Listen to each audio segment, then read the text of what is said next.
breaking news in Sacramento.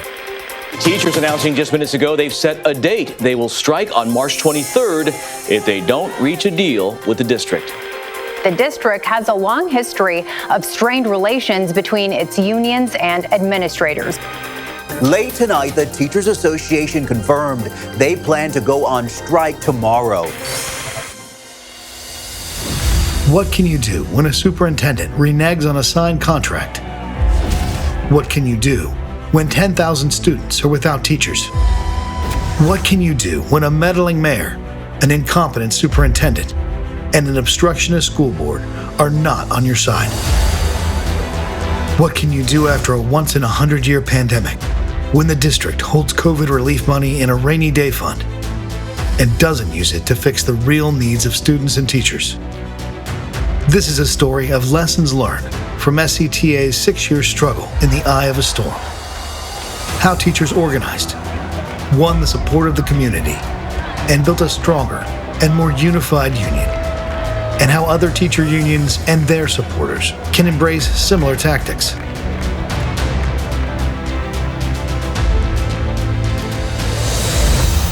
What can you do when great educators work together?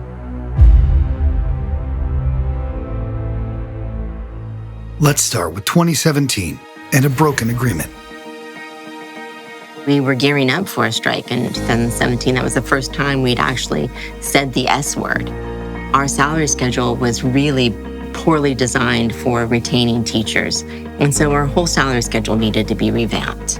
And that's what we set out to do. The best way to avoid a strike is to prepare for a strike. So we had been preparing for the possibility of a strike for some time. We tried everything else. We negotiated in good faith. We built up little by little. We were all prepared here at the office. We had strike boxes ready to go to our sites. The mayor of Sacramento, Darrell Steinberg, negotiated a settlement in 2017 on the eve of the strike at his house with Superintendent Aguilar. I am happy to announce that the district and its teachers union have reached a comprehensive agreement on a 3-year contract. The problem with that is the superintendent refused to implement the agreement, and then the mayor refused to back us up on that. He said that he had the superintendent's back. The agreement was a temporary agreement, and a month later, the county superintendent said that the district had long-term financial problems and couldn't afford it. I sat there across the table from him at the mayor's house, and the superintendent looked me in the eye and said, "Nikki, those goals that you're talking about, those are my goals too." Then he reneged on that too. He ended up suing us over our agreement about the salary schedule because he claimed he didn't understand it. I never thought people could do that with a contract. I thought a contract was set in stone and you do what you committed to, and the superintendent was committed to not following through on his word. 2019, the one-day strike. So in 2019, we ended up doing an unfair labor practice strike for one day over the superintendent reneging on the agreements that he had made in 2017. Teachers in Sacramento went on strike today for the first time in 30 years. They accused the school district of backtracking on promises of better pay and smaller classes. An arbitrator agreed with SCTA and ordered the district to implement the 2017 agreement. District leaders have neglected to address the main issues that led to the strike on April 11th. After the one-day strike and losing arbitration, the district continued to run surpluses year after year, while continuing to demand massive concessions from employees, falsely claiming it was on the verge of insolvency. The district claimed huge deficits to the point where they were saying if they didn't have a negotiated solution with huge cuts in teacher compensation, they would go bankrupt. They claimed they were about to go into state receivership. None of that was true. So it was always that, I've got to put the money out there. We're projecting this deficit down the line. So the money for today's children, those kids who deserve services today, they were being ignored for this ghost that's supposedly in the future. And every year it was borne out that not only did they not experience a deficit, they experienced these huge surpluses. So year after year of this occurring and the sky is falling trick isn't working anymore.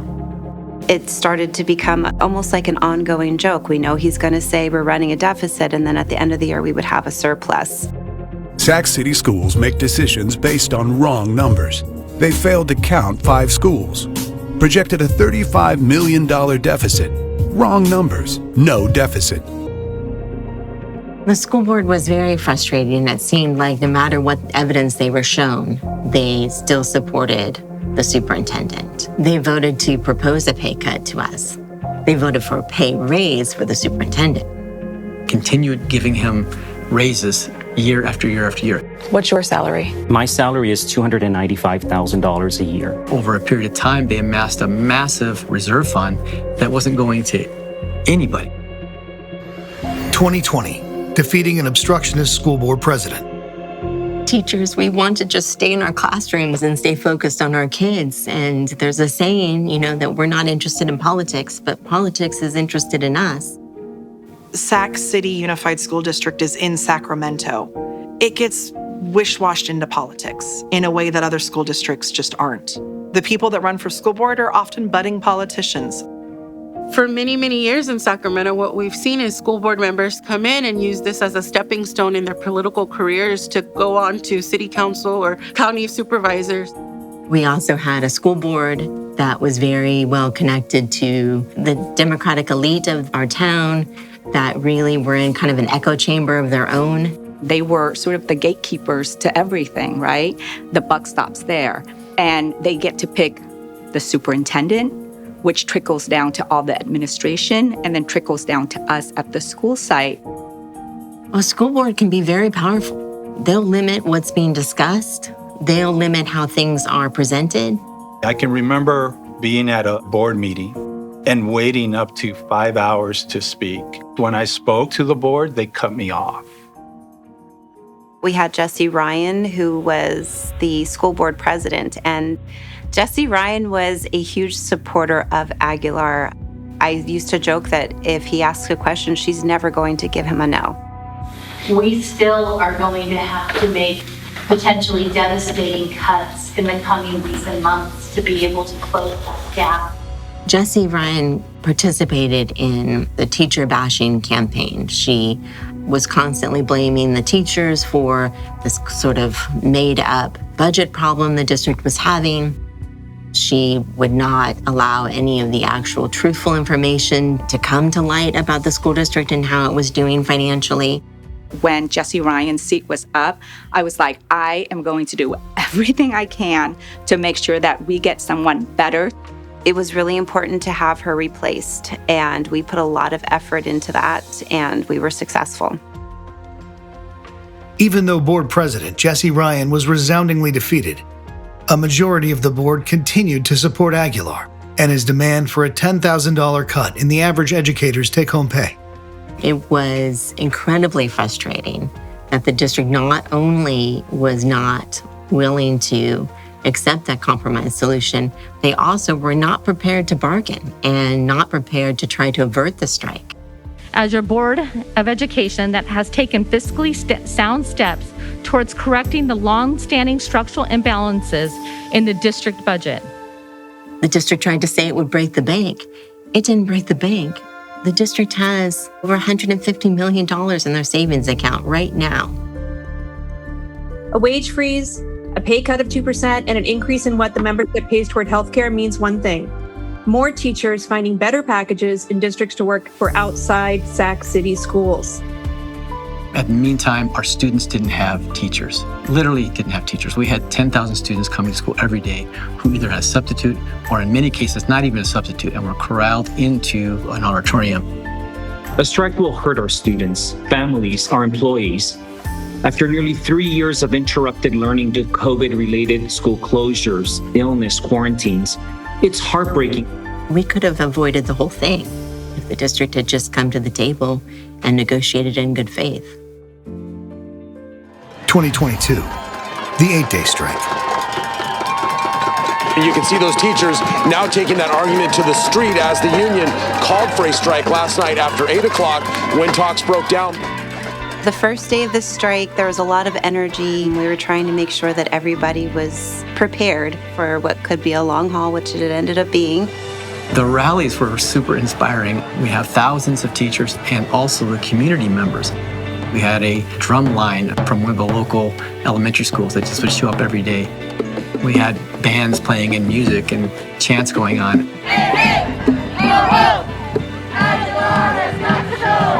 We have made ourselves available 24 hours a day. SEIU is one of the 2 unions striking at Sacramento City Unified School District. Their union represents bus drivers, crossing guards, workers in the library, cafeteria, and much more.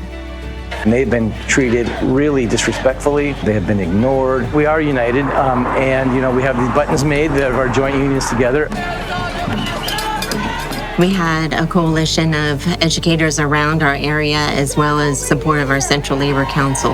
So we had, Operating Engineers Local 3 out there with us. We had California Nurses Association. We had teachers associations from Natomas and Twin Rivers, Oakland, UTLA. And the energy when Dolores Huerta came out to speak was so incredible. Are we going to use our teacher power to win?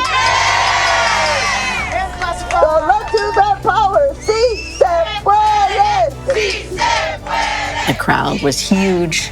It was incredible to be near her on stage and to just hear her support for our teachers. Don't quit, because you know what? You are going to win.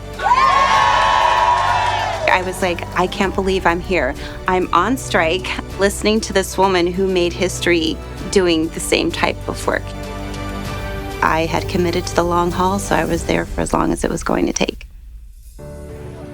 These past 4 days have been exhausting for SCUSD teachers and staff on the picket lines.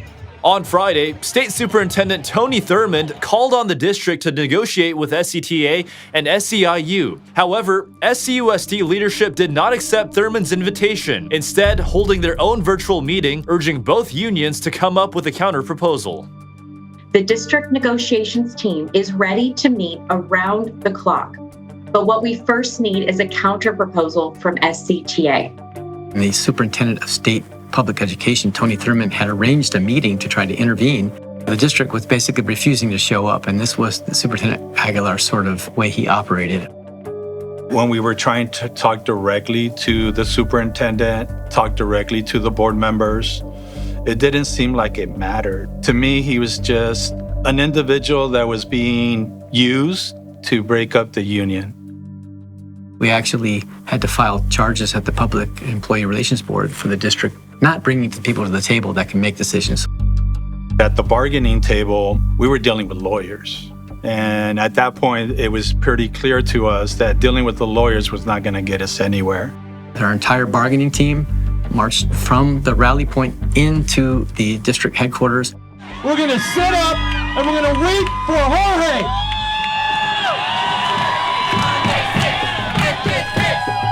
As a matter of fact, we even had some parents that ended up occupying the area right outside the superintendent's office for several days. Aguilar was hiding in his office. He wouldn't come out. And so we started going live and people really were engaging with us. And then we made the decision to do a sit-in. We are on day 7. It's time to bargain and not leave until agreements have been made.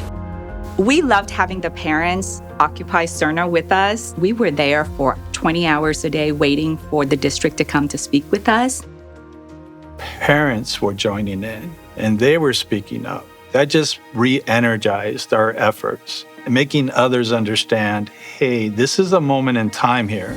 If the district or the superintendent assumed anything, they assumed that the community and the parents would somehow resent us and that they could wait us out. And they were wrong on both fronts.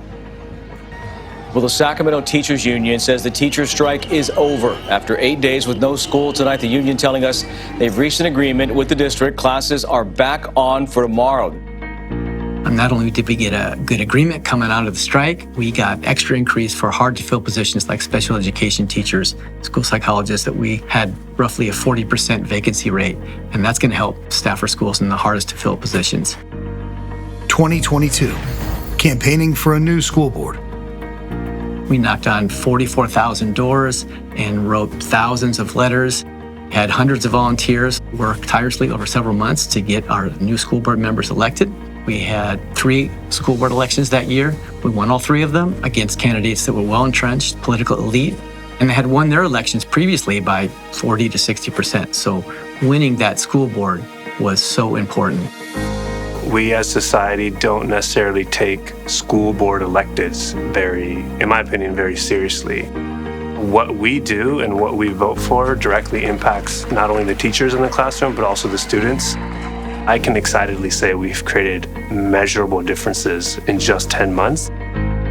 I thought I could make a difference, and I thought it was time to step up and run locally and see what I could do to make that difference. One of the number one things I said was, do you know we have 7 people on the school board and none of them have worked in education? And as I realized that decisions were often made by people that weren't in classrooms, I got into more and more rooms where I could be part of that decision-making process. Once they got elected, things started to immediately change. The budget was scrutinized. They started to ask good questions, just like school board members should. They demand answers, and they started to hold the superintendent accountable. A bunch of really shady things were caught, and then next thing you know, there was a negotiated resignation. Sometimes things need to move in a different direction. It's such a hard decision to make when you make that decision to go on strike, because you know it affects your students and you never, ever, ever want that to happen. The strike set us on the right path. The election set us further down the path. In the end, it was worth every single moment of what we went through. It's because educators care that they were doing this. There's nothing more powerful than a parent and a teacher coming together and fighting for what our kids need in the classroom. Dignity through pay, through resources, through support is what creates a strong teaching environment. I am incredibly hopeful about the future for Sac City schools now. The school board is having rich conversations about the changes we want to make. The whole strike, we knew this was an opportunity to change the way things have been done here in Sacramento. There's so much that our district can achieve. I always wanted to work in Sac City Unified because I think this is the place where we can meet the most needy students. We're back where we can say, this is the district that I love, and teachers should come work here. What can you do when great educators work together? The better question, based on the lessons learned from SCTA, what can't you do?